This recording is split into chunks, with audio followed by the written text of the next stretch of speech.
In the latest fallout from the Credit Suisse AT1 saga, additional Tier 1 saga, Bloomberg has learned that Pimco and Invesco were among the largest holders of the risky bonds that were wiped out by the UBS takeover.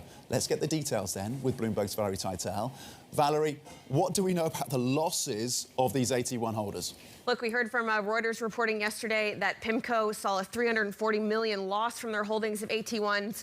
Remember, these are the lowest ranked bank debt bonds. They're the first to take a hit when these banks run into trouble. Pimco is a big holder of them. Also, BlackRock and Invesco are known to be decent-sized holders of Credit Suisse AT1s.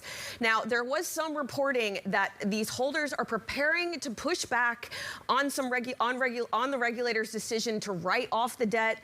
We're actually seeing some trading going on in claims in these bonds as the market prices in some chance that investors could recover some value. Yeah, a couple of cents on these bonds on the bet that maybe through jurisdiction, through legislation or through legal action, they can retain some value. What is the broader read across for the additional Tier 1 space then?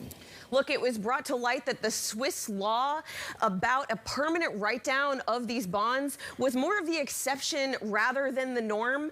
When the market realized this, it led to a lot of the European AT1s to rally off the lows. I've got a graphic here on the screen that points out that Barclays, BNP, Deutsche Bank, HSBC, Santander, the law around their AT1's loss absorption is not the same around this Swiss law.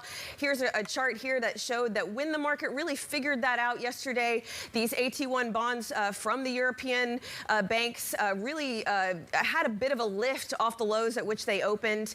But still, this throws up some existential questions on the future of AT1s in general. Some investors might not hang around for answers and may leave the market for good.